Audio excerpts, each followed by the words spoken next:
abogado Bruno Segovia.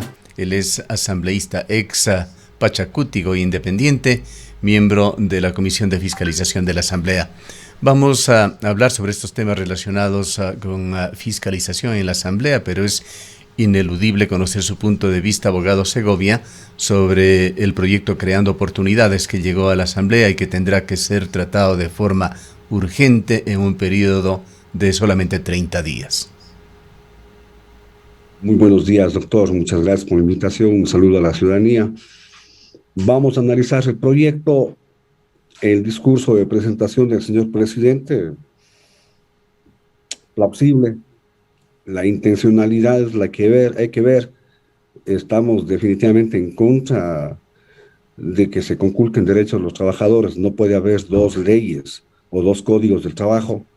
Sería una antinomia, sería inconstitucional. Eso va en contra de los derechos de los trabajadores, que son derechos adquiridos, son intangibles y no pueden ser regresivos. En caso de que haya conflicto de leyes, se aplicaría la más favorable al trabajador, es decir, el indubio pro reo, y ahí no tiene sentido la existencia de dos leyes en la que, a pretexto de generar trabajo, se está buscando abaratar el costo de la mano de obra para supuestamente hacerles más competitivo a los empresarios, sobre todo a las transnacionales que se pretende atraer la inversión. El trabajo se debe generar no precarizando la mano de obra, no afectando los derechos. No nos dice nada sobre la rebaja de impuestos, de los intereses, que fue una oferta de campaña. Nos decía préstamos a 30 años plazos para los emprendedores.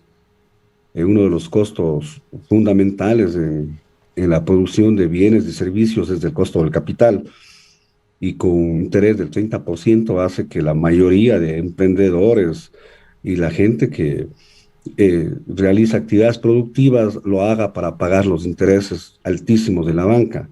Eso tendría que bajar y no lo hace. Algunos impuestos que está planteando cobrar a quienes tengan patrimonios de más de 500,000 o $1,000,000. Y me parece bien que hagamos un sacrificio, los que más tienen, los que más ganamos. Pues, eso es razonable.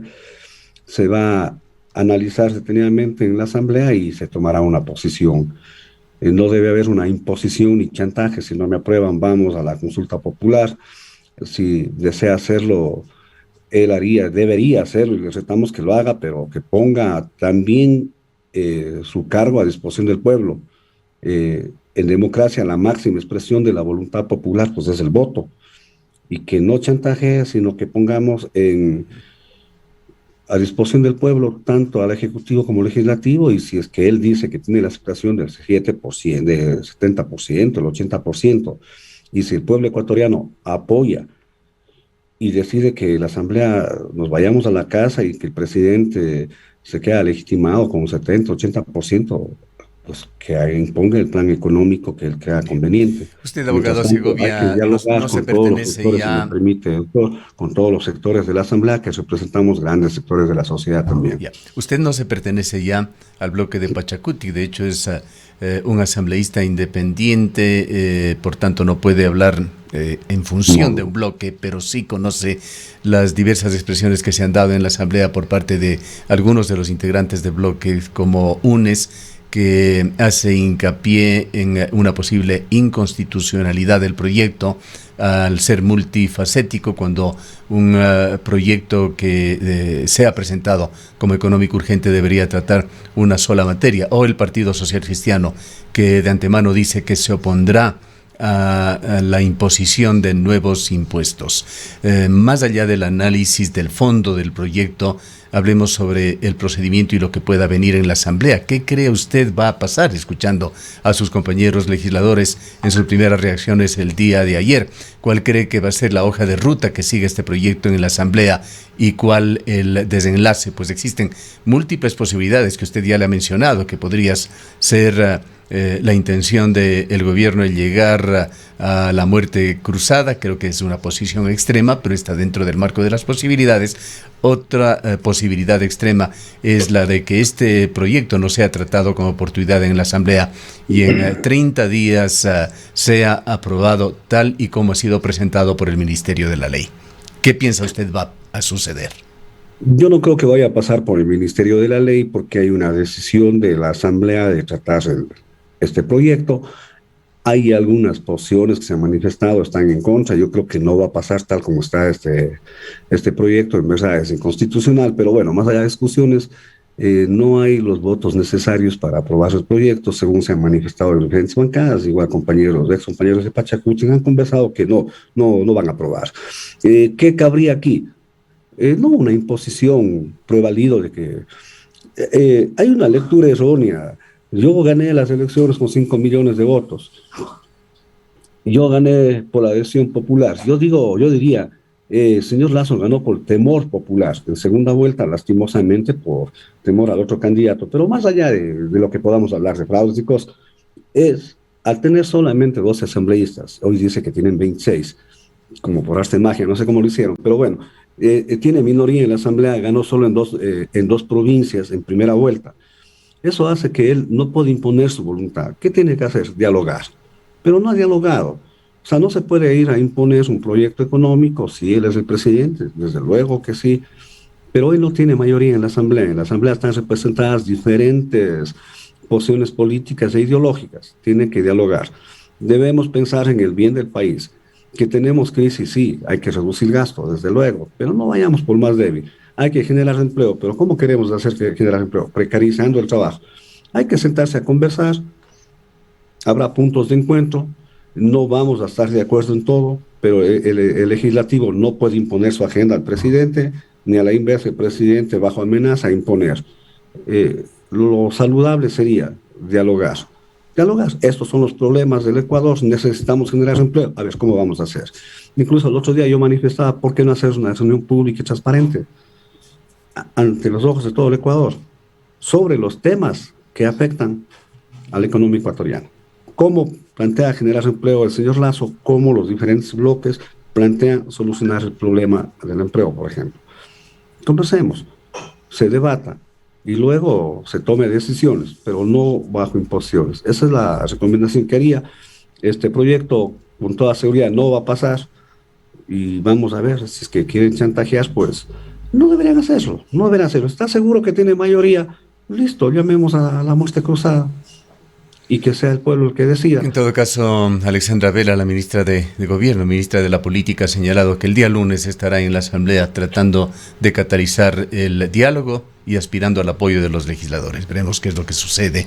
Vayamos entrando en materia para el tema que usted ha sido convocado, abogado Segovia, el trabajo que se realiza en la Comisión de Fiscalización y quizá uno de los más grandes casos por lo que significa económicamente para el país, el caso de la central hidroeléctrica Coca-Codo Sinclair, una obra multimillonaria y llena de problemas. ¿Cómo está el análisis de la situación? Quisiera pedirle que me permita unos segunditos nada más para que no le confundan al país. Estamos hablando de diálogo y va a dialogar con la Asamblea Nacional. Pero la señora ministra de Gobierno va a dialogar cuando ya presente el proyecto de ley. Lo lógico, lo saludable sería, antes de presentar el proyecto de ley, conversar y conjuntamente hacer una propuesta. Entonces, ir a dialogar sobre lo que ya está presentado solamente es ir a querer imponer, es un diálogo de sordos, porque ya está presentado, no nos escucharon.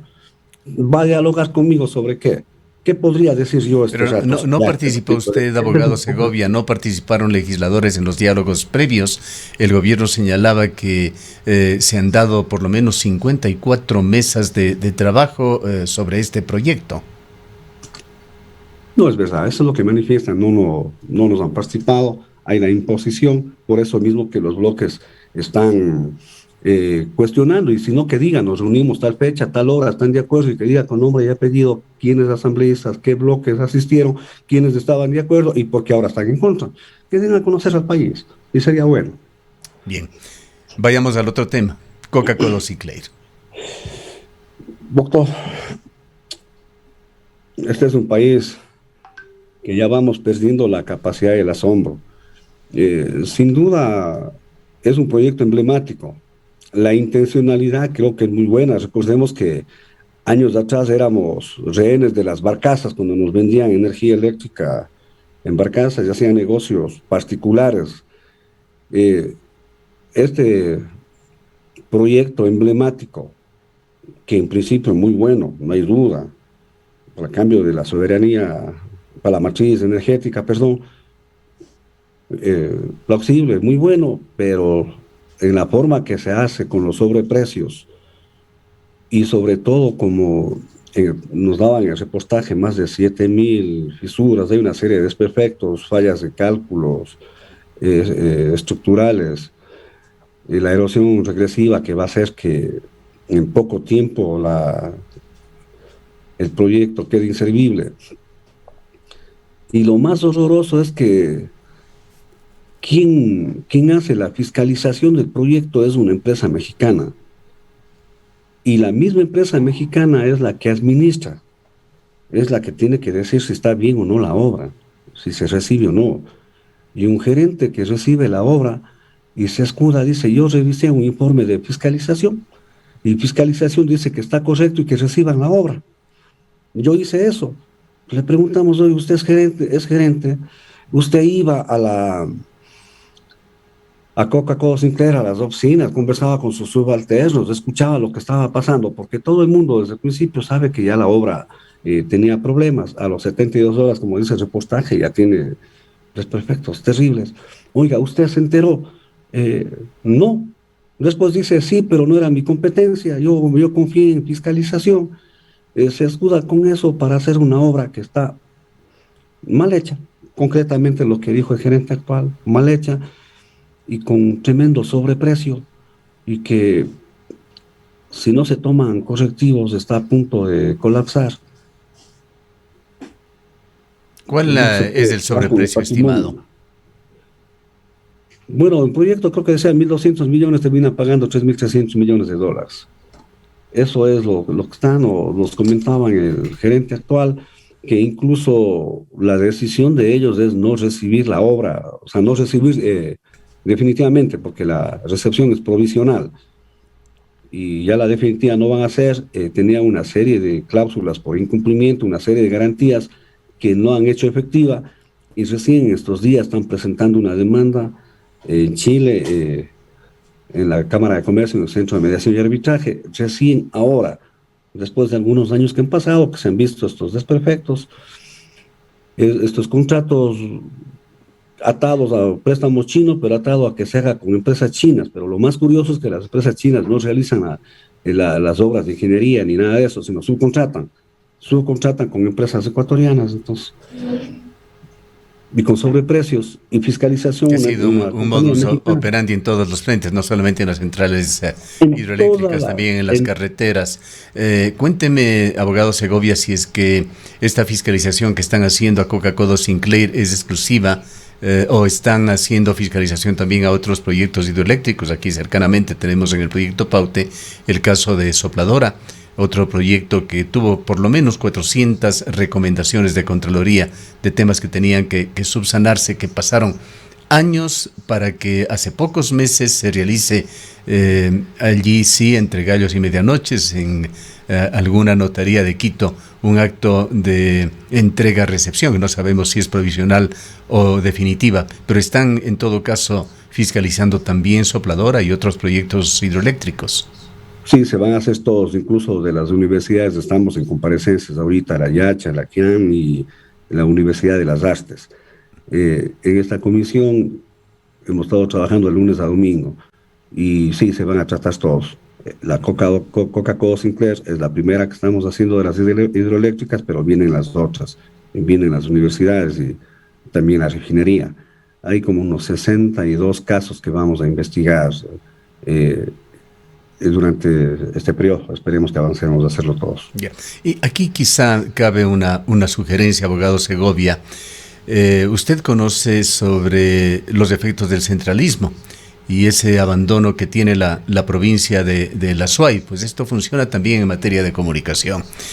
Y nos consta, como medio de comunicación, hemos recibido, por lo menos en 2 oportunidades concretas, contactos con importantísimos actores, que dicho sea de paso, han sido fuentes de información de este medio de comunicación, que conocen mucho sobre este tema, por ejemplo, o sobre otros temas que se han dado de corrupción en la provincia de la SUAY, que intentan hablar con la Comisión de Fiscalización de la Asamblea y no encuentran respuestas. Se han puesto en contacto fundamentalmente con Fernando Villavicencio. No dudamos en absoluto de sus intenciones, pero entendemos que maneja por lo menos 400 casos en la Asamblea y no tiene el tiempo para atenderlo. Creo que es importante que como Comisión de Fiscalización ustedes atiendan a estos actores. Quizá usted podría ser el enlace para esto, pues nos consta que no han recibido respuesta cuando quieren aportar con importantísima información para la investigación de estos temas que han estado relacionados con la provincia de la Suay. Yo les agradezco mucho a quienes tengan todo el interés y estamos a la orden. Yo no quiero justificar de Fernando, pero sí, tiene gran cantidad de trabajo. Posiblemente a nosotros nos visitan de todo el país y quizá eso haga de que no atienda a todos. A nosotros nos están dando, como ejemplo, muchas personas se nos han acercado y nos están convidando información que tienen del tranvía, estamos recibiendo y eso ya está próximo. Quien tenga algún dato, alguna información que nos quiera dar, yo les ruego y si me permite darles mi número, doctor, para darles este momento mi número, que me llamen y estamos a la orden. Yo sí tengo un poquito más de tiempo y mucho más, si es que es de aquí de la SUAY. Sí, con mucho gusto y es lo que haremos si nos vuelven a contactar, entregarle su información o le pasaremos directamente a usted los contactos. Bueno, yo les ruego, usted tiene mi número, si no se me permite, al 099-755-6038. Estamos gustosos y agradecidos de recibir cualquier aporte que la ciudadanía tenga, además de esta es nuestra obligación. ¿Qué es lo que va a suceder con las centrales eléctricas, con Coca-Cola Sinclair y esta fiscalización que están llevando ustedes adelante? ¿Cuáles son los principales hallazgos que tienen? ¿De qué manera van a hacer el seguimiento para que esta fiscalización vaya al ámbito político y penal? Bueno, una vez terminado las comparecencias, hay que establecer un informe en el que consten responsabilidades en caso de haberlas. Entiendo que sí, porque es muy claro lo que nos dijeron los peritos de los desperfectos, lo que lo está diciendo el mismo exgerente que recibió, a sabiendas que había fallas, recibió la obra. Los arreglos están haciéndose, aparentemente hay garantías que cubrirían gastos, pero no todo. Una vez que tengamos la información, eso tiene que establecerse responsabilidades, en caso de haberlas penal, tiene que ir a Fiscalía y tiene que ejecutarse las garantías que no se estaban haciendo, se comprometieron en que lo iban a hacer y recién, como le decía, está yendo un proceso de arbitraje de una de los inconvenientes que tiene este proyecto. Hay que arreglar, lastimosamente le va a costar al país, pero eso tiene que funcionar y tiene que investirse solucionando los problemas de este proyecto eléctrico, pero hay que establecer responsabilidades para que nunca más vuelvan a robar dineros del Estado. Ahora, hay un problema de tiempo, abogado Segovia, en cuanto a la fiscalización. No recordamos si son 7 o 10 años el lapso o 12 años. Aclárenos usted, por favor, que está muy fresco en esto. ¿Qué tiempo tiene la posibilidad la Contraloría General del Estado de investigar, de realizar informes sobre los proyectos? Porque llega un punto en el cual ya fenece esta posibilidad y recordemos que son ya en algunos casos más de una decena de años desde el momento en que se firmaron los contratos iniciales de estas grandes obras. Sí, uno de los modos operandi era dejar caducar. Ahí estaban las coimas con Contraloría para dejar caducar los informes, para dejar caducar los procesos de investigación de Contraloría. Pero en materia penal no prescribe, el peculado no prescribe y ahora no se necesita el informe de Contraloría como prejudicialidad, entonces no va a quedar en impunidad. Eso tenga la seguridad que no. Es decir, que más allá de estos plazos, ¿sabe usted cuál es el plazo para Contraloría? Creo que no estoy seguro, creo que son 10 años, pero más allá de eso es imprescriptible lo que es el peculado. Por ese lado, entonces no van a quedar en impunidad. De eso estamos seguros. ¿Cómo están otros casos que entendemos fueron ingresados también y se han abierto expedientes en la Comisión de Fiscalización que tiene relación con esta ciudad? El caso Tranvía Cuenca, que usted lo ha mencionado ya, el poliducto Pascuales Cuenca, el enorme escándalo que se dio aquí con el cierre de Coopera. ¿Están investigando estos temas? Sí, estamos en este momento centrados en lo del tranvía, tenemos ya bastante información.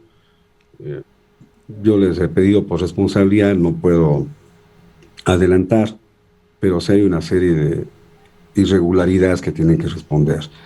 Sin dar nombres, puedo decir incluso que hay dinero enviados a paraísos fiscales, obviamente los contratos de emergencia con sobreprecios. Hay una serie de cosas que no me quisiera adelantar porque estamos ya terminando el informe y con la comisión vamos a presentar y obviamente llamar a que comparezcan cada una de las personas que están involucradas para que ejerzan su derecho a la defensa y luego presentar un informe lo más objetivo, porque nosotros no queremos afectar a persona alguna ni perseguir, pero sí con documentos nosotros tenemos que... Este es un caso que la ciudadanía de la SOAI Cuenca, la SOAI tiene que saber, y quien tuvo alguna responsabilidad debe responder. No se puede quedar sin impunidad. Sabemos, toda la ciudad conoce, es Voz Populi, que hubo sobreprecio, malos manejos, etcétera, pero queremos hacerlo ya en concreto, con documentos, en forma detallada, para que los involucrados respondan a cada uno de los cargos que posiblemente se les puedan hacer. Y luego ya tiene que judicializarse esto. Está en los próximos días para salir. Bien, también en materia de vialidad, hubo problemas que persisten aquí en la ciudad de Cuenca, obras que no han sido objeto tampoco de entrega-recepción definitiva. Allí están las obras construidas por Sinohidro, por ejemplo, que han llevado a que obras que se hicieron a medias estén totalmente destruidas, como es el caso de la Cuenca Girón Pasaje o también de la Zig-Zig Chihuinda Gualaquiza. ¿Cómo se encuentra esta situación? ¿Qué están haciendo ustedes como legisladores para que estos temas por lo menos lleguen a un punto conclusivo que permita al propio Ministerio de Transportes y Obras Públicas superar estas barreras y por lo menos dar un adecuado mantenimiento? Tenemos que llevar a la Comisión de Fiscalización esto. Debe ser una obligación y un compromiso de los asambleístas de la SOAI. Me voy a comunicar con ellos.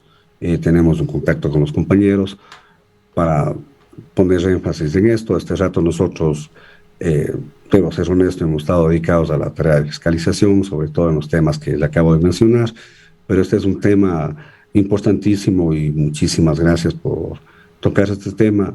Me comprometo inmediatamente a llamar a los compañeros, tenemos un chat, reunirnos y tratar sobre este tema que es importantísimo para el Azuay, sin duda. La situación de la vialidad en el Azuay es extremadamente preocupante, asambleísta, más allá del nombramiento de Marcelo Cabrera como ministro de Transportes y Obras Públicas, aún no se vislumbra ninguna solución para la provincia de Azuay. El ministro mantuvo una reunión con las cámaras aquí, vislumbró algún tipo de solución, dejó alguna expectativa para que el 3 de noviembre, por ejemplo, se firme un polémico proyecto, polémico por muchas razones que no tenemos el tiempo para detallarlo, con el ingreso sur de la ciudad de Cuenca, una obra indiscutiblemente necesaria, urgente, pero que tiene gravísimos problemas que tienen que ser resueltos antes de que este proyecto pueda tener viabilidad.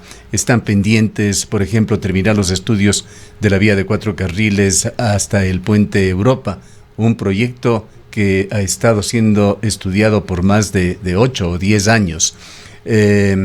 También quisiéramos saber por qué no se incluye en el programa de mantenimiento por resultados a una vía importantísima que recientemente dio problemas graves de aislamiento a la ciudad de Cuenca, la Cuenca Molleturo Puerto Inca. ¿Sabe usted lo que sucedió allí y qué problemas se dieron? No hay soluciones definitivas, más allá de que se ha habilitado ese kilómetro 49 que daba problemas.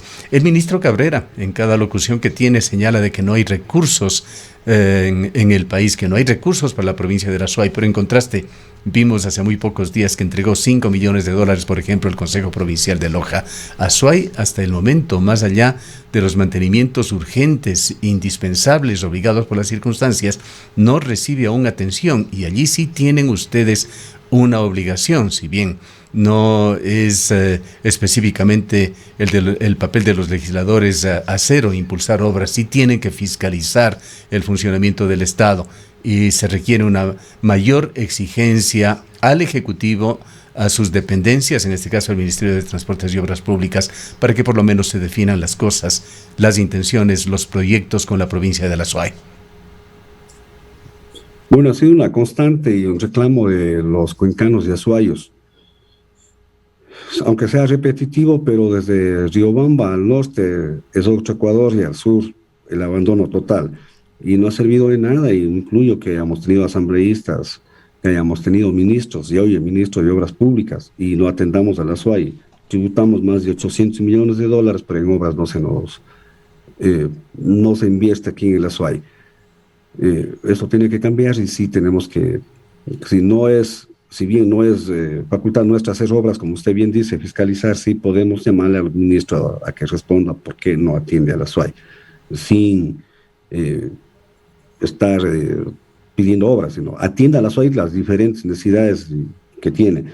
Respecto a lo que usted decía, ahí estaban los estudios ya, cuando estuvimos en la prefectura, estaban ya terminados los estudios de la vía 4 carriles a los cantones nororientales, incluso nos iban a entregar la competencia al Consejo Provincial para que hagamos la obra. No sé qué ha pasado, eso ya estaba terminado.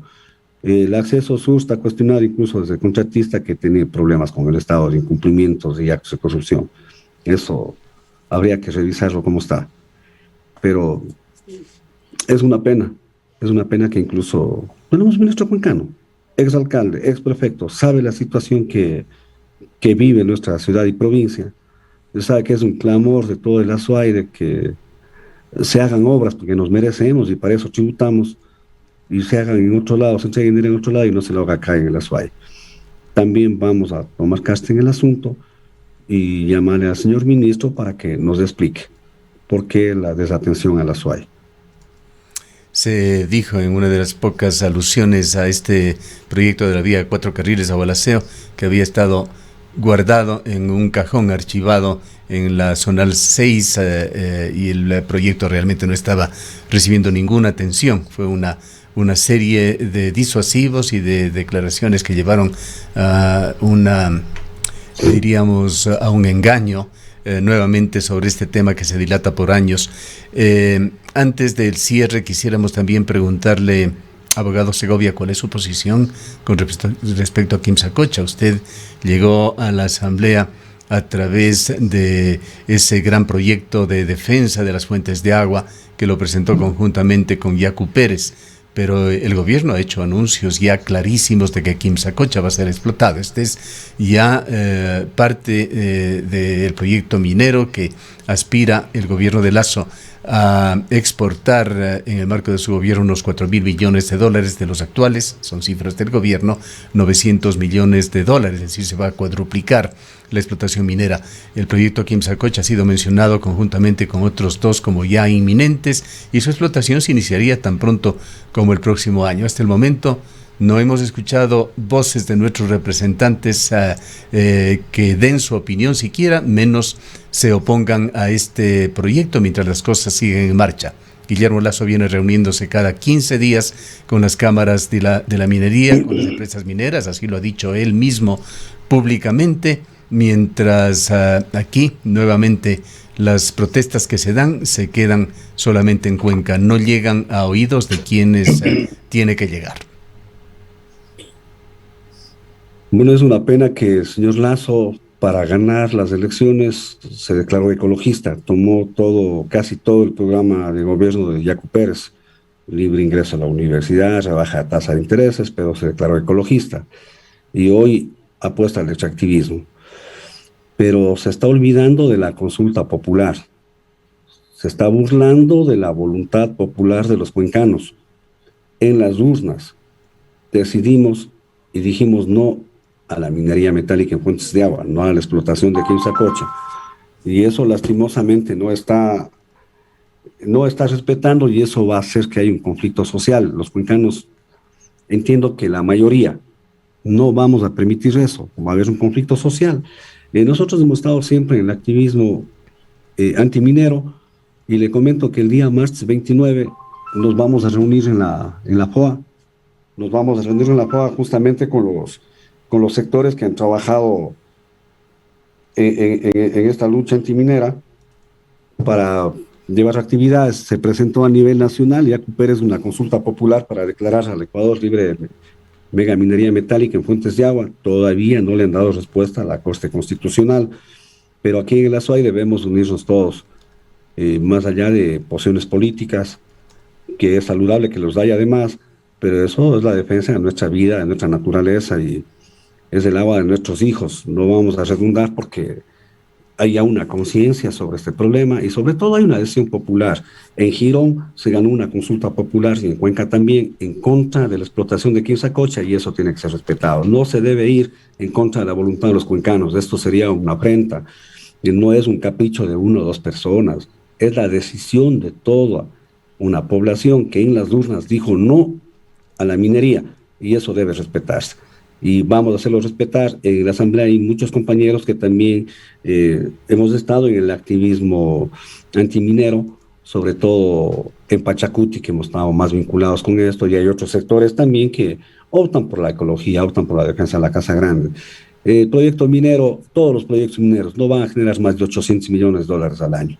Lo que más se llevan son las transnacionales. Y hemos dicho, apostemos por el turismo ecológico. Y los costos de reparación ambiental? Y los pasivos ambientales son terribles y no alcanza lo que ha ganado. Además, de Quimsacocha y Río Blanco, 73 millones, pero van al Estado. Y de eso se revierten a la Azuay y a Cuenca, ¿cuánto? Nada. No alcanza. Entonces, no es buen negocio para el Estado, a pesar de todo lo que digan la explotación minera.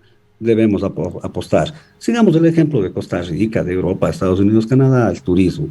Y sobre todo, no afrentemos, no menospreciemos la voluntad popular de los cuencanos. En las urnas dijimos no se burlen y no se enfrenten. No se enfrenten porque va a haber problemas sociales y grandes en Cuenca. Los sigue mientras tanto. Somos gente que hacemos respetar nuestros derechos. Sigue mientras tanto, abogado Segovia, ese desprecio a las provincias, como nos llaman en la capital de la República, también en este gobierno. Lamentablemente el día de ayer Gustavo Manrique, el ministro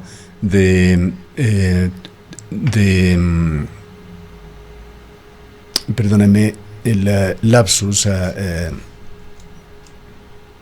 ministro de Ambiente, Agua y Transición Ecológica, debía estar aquí en la ciudad de Cuenca atendiendo a una invitación de El Egaustro para visitar esa zona protegida de Saimirín, de la cuenca del río Machángara, y no vino. Se aspiraba al ministro transmitirle en esta visita a la ciudad de Cuenca las preocupaciones que existen sobre Quimsacocha. Envió al viceministro Oscar Rojas y él prefirió acompañar al presidente de la República a la presentación del proyecto en la Asamblea. Es necesario que se llegue con una voz fuerte, altiva, respetuosa, por supuesto, pero que se llegue de una mejor manera a las instancias públicas. Azuay sigue con esa vieja historia que ya conocemos de ser considerada como una provincia de segundo o de tercer orden. Le dejamos en su intervención final. Lastimosamente ha sido así, pero hay personas valiosas como usted y mucha gente que hace opinión, que ha estado en defensa de la Azuay.